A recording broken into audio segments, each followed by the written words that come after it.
Right, Shalom, giving all praises, honor and glory unto Yahweh, B'Hashem Yahushai, B'Hashem Makar Kadash, double honors to the elders and apostles of Great Millstone that rule well, and Shalom to you, Akim, teaching this word around the globe with faith and truth and sincerity. I'm the brother Caleb from the GMS London Forecasters Camp, back at you with another lesson to help edify the Lord's elect. As always, I'd like to begin by saying that we are the real Hebrew Israelites. The real Israelites, these are called Negroes, Latinos, Hispanics, Native Americans, West Indians, West Africans predominantly. However, you are going to find Israelites that do look like the other nations because Israel has been scattered amongst all people throughout our various captivities. But if your seed line by your forefathers goes back to the man in the Bible that was named Israel, then you too are an Israelite no matter what you may look like, because the book of Numbers, chapter 1 and verse 18 states that your nationality is determined by the lineage of your forefathers. So, bear with me, I'm just doing a little walk while I'm doing this lesson, so I've got to watch where I'm going. So yeah, I just wanted to make a brief lesson on an incident that happened to me last week. I believe it happened to me last Thursday. I was out teaching with one of the elders of the camp, and after we finished camp I was coming home, and when I got to my area I was walking home from the train station, and I was walking down some of the back streets and stuff, and I ended up seeing someone who I knew from the world, a guy who I went to secondary school with. And I've seen him around my area a couple of times over the years, but I don't really usually stop and talk to him too tough. I usually just wave or give him a head nod and just keep it moving, because I went to school with him like maybe 27 years ago when I was at secondary school. When I first started, he was there in the first 2 years, and he was a pretty cool guy, you know. And we used to get on, and because he lived near me, I used to see him sometimes we were walking towards school in the morning, because we was in the same class. He was a decent dude, but a guy in the world, you know. And he's an Ishmaelite, I believe, because he looks like now he looks like what you might call a stereotypical Muslim, you know, with the big beard, trousers tucked into his socks and all that kind of shit, right? But you know, that's to be expected from these Ishmaelites. But so let me get to the point. So I was walking down the road, and it was like maybe like 9 o'clock at night, and I saw him standing there talking to somebody, and that's why I usually see him, like, because there's a mosque in my area, and usually I see him hanging around the mosque or walking up and down, but I saw him standing on the street talking to another Muslim guy. And I thought, you know what, man, when I saw him, I thought, you know what, shall I cross the road? Because I didn't really want to talk to him too much. But I thought, no, don't do that, man. Just wave or just give him a head and keep it moving. So as I passed by him, I just said, hey, what's up? Nodded my head, and he goes, oh, hi. And I kept it moving. Now, I kept walking, and about maybe a minute or so later, I heard him calling out my name, my government name. He says, hey. So he ran up to me and he goes, hey, how you doing, man? So I thought, oh, okay, he really wants to talk. So I says, I'm not too bad, you know. He's like, oh, it's been so long. Yeah, we used to go to school, blah, blah, blah, blah. I was like, yeah, but it's lucky my battery power's low. But we got talking, and he was talking about, trying to reminisce about old times. But me personally, I don't find talking about school times enjoyable, because I fucking hated school. I always hated school because I was always cognizant of what was going on there, but how it wasn't really to educate people, but more so to indoctrinate. So when I don't really have many friends from school, because my whole thing is this, man. Just because I was forced to sit in the same room as you for 5 years or whatever, that doesn't make us friends. I'll say it again. Just because I was forced to sit in the same room as you for 3 years or for 5 years or however how long, that does not make me your friend. Because I've said this before to brothers in the camp and stuff, but one of the lessons that my dad taught me early on in life is to always know the difference between friends and associates.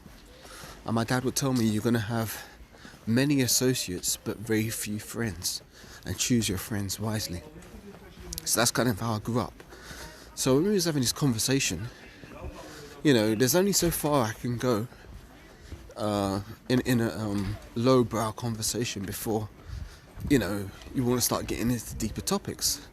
So he was talking some shit about how he never really knew what was going on at school, and if only he'd known this and only he'd known that, but he didn't have a clue. Like he was just like, he didn't really know what was happening. He didn't really understand how to learn, all this kind of shit. And I can relate to that because I felt the same way from my early years of schooling, which is why I was so frustrated and angry all the time having to go through it. But we eventually got onto deeper topics, and in the deeper topics I started to bring out some precepts, from the Bible. And I knew that this guy is a straight up and down Muslim, and he's going to try and talk some shit. But I was ready for him. So I was getting into some deeper topics, and then he started saying, but the Quran teaches this and the Quran teaches that, and I'm like, well, the Quran and the Bible aren't related.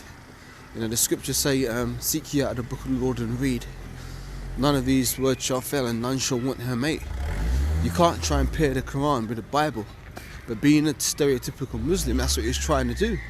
So I had to start cutting his ass, because he was saying stuff like, alright, first of all, it's lucky, it's going past the school, some children shouting and stuff. First of all, he was trying to say that none of the prophets sin. Because I said to him, what does the word prophet mean? Because I was telling him Muhammad ain't a prophet. And he goes, but he is a prophet and blah blah blah. I says, the Quran says that, but the Bible says otherwise. So like, it's a bit loud because of the children. I'll just wait till I get past them.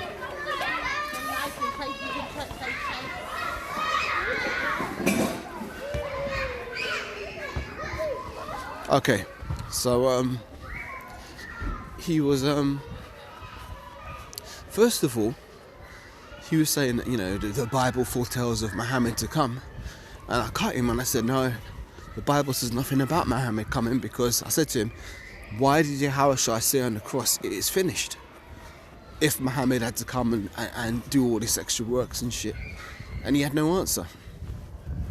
And I said to him, what does the word prophet even mean? He's like, I don't know. So I said, he says, the prophets are men who lived a certain type of life, and they were completely pure. And the Bible talks about certain prophets. Sorry, the Quran. He's saying the Quran talks about certain prophets like King David and Noah and all that kind of stuff. And they lived. You say they lived lives that are completely pure and without sin. I said, that's bullshit. I said, if the prophets, I told him what the real word to prophesy means, which means to say before. I said, if the prophets were without sin, how was King Solomon born? He goes, what do you mean? I said, you accept King David as a prophet, right? He said, yeah. And I said, you don't think that any of the prophets sinned, right? He goes, yeah. I says, well, how was King Solomon conceived? And he's like, what do you mean? I says, I said to him, who's King Solomon's mother? I don't know. So I told him his mother was Bathsheba. And I said, how did King David hook up with Bathsheba? His answer was, I don't know. So I told him that King David took Bathsheba in the act of adultery. And he's like, no, that's not true. I says, well, look, I'll tell you what. It's lucky my phone battery's really low, it might cut out any minute. So I said to him, you know what? Go on Google on your phone and type in who was King Solomon's mother. So he typed it in, and it came up and it said Bathsheba. So he got cut. And I said to him, King David committed the act of adultery in taking her because she was the wife of Uriah, who was one of King David's 37 mighty men. So he was getting cut there. And then he was saying stuff like, but the Quran teaches about Jesus, but we call him Isa. I said the Quran's teaching another doctrine, because that's not the Lord that's spoken of in the Bible. Because the whole account of Yahushua's conception in the Quran is bullshit, because it's based on a virgin birth, and it's a completely different account than the one given in the Holy Scriptures of the Bible. So I was saying to him, how can you can't pair these two up, because they're both teaching two completely different things. So I'm going to stop this message. I'll come back when my batteries are charged, because I don't need to cut out halfway. Looks like it's cutting out halfway already.